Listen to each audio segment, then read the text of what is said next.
how to make this better.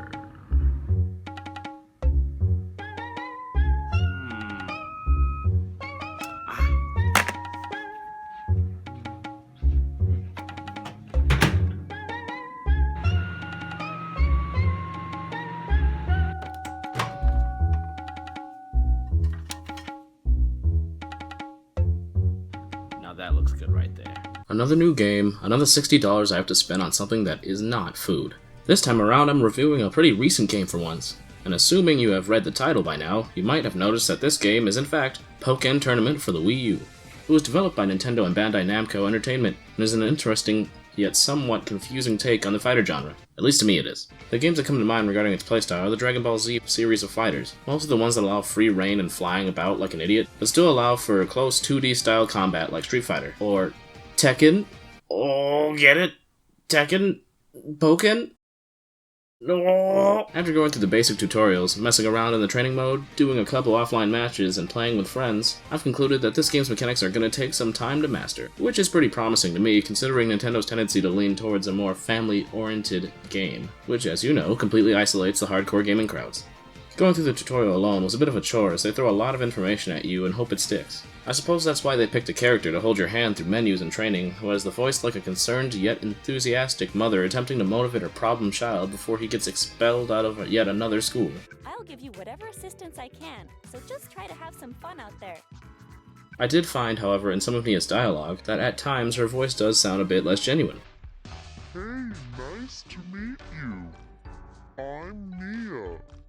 But enough about this odd tangent, we've got Pokemon to discuss. There are a set number of Pokemon: Blaziken, Pikachu, Pikachu Libre, Lucario, Gardevoir, Sceptile, Gengar, Machamp, Rexen, Chandelure, Suicune, Weavile, Charizard, and Garchomp. They're all the starting cast. The roster is supposed to increase as you go, so that you can get Mewtwo and Shadow Mewtwo. Hopefully we get some DLC characters soon though, because the roster seems pretty small. In this game there are different fighting types: Power, Speed, Standard, and Technical. I should think those names are pretty self-explanatory. When selecting a character, you should keep this in mind in tandem with both their size, movement speed, and moveset, which apparently may only slightly make or break a match like any good fighting game. The rest is up to your pure skill, what little you have. There's this rock, paper, scissors-like concept that describes how certain moves don't work on another, like normal moves beat out grabs, which beat out counters, which lose to shields, or something like that. While in the free-roaming field phase, you can dash back and forth and side to side to avoid attacks. Special spheres can also be picked up in this phase as they randomly appear. Get enough energy to fill up your synergy gauge from either the spheres or giving/receiving damage,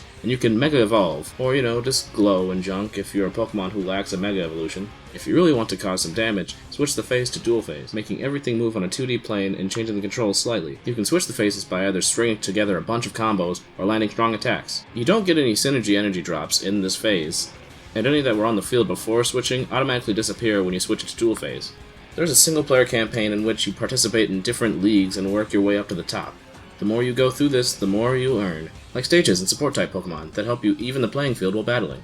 You can then take the money you earn from matches and use it to unlock outfits and whatnot for your avatar and even for Nia. Also, the more you use a Pokemon, whether it be in leagues or single-player mode or even just battling your friends, the more your Pokemon levels up. Once a Pokemon goes through a full level, you can then choose which stat to up by 1, like strength and defense, and even a faster recharge time for your support-type Pokemon. The graphics, as you can see, are pretty good, but they truly shine when you consider the art direction. It's like comparing the graphics to, say, a subpar realistic shooter to something like The Legend of Zelda Wind Waker HD, in that the design makes this game look new and beautiful, and yet it doesn't look like something dated. The music is pretty good too. Nothing really stands out to me in the soundtrack, but there are some tracks that do get you in the mood to battle. This game does solid work for being a fighting game set in the Pokemon universe.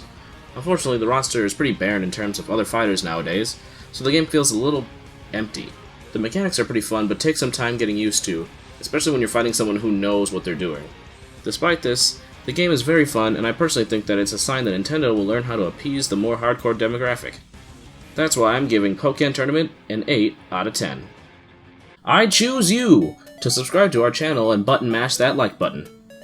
Don't forget to share with all your friends and stay tuned with Game Flavor in order to keep up with our reviews, special videos, let's plays, and more. Come get a taste of what Game Flavor is all about. Delicious.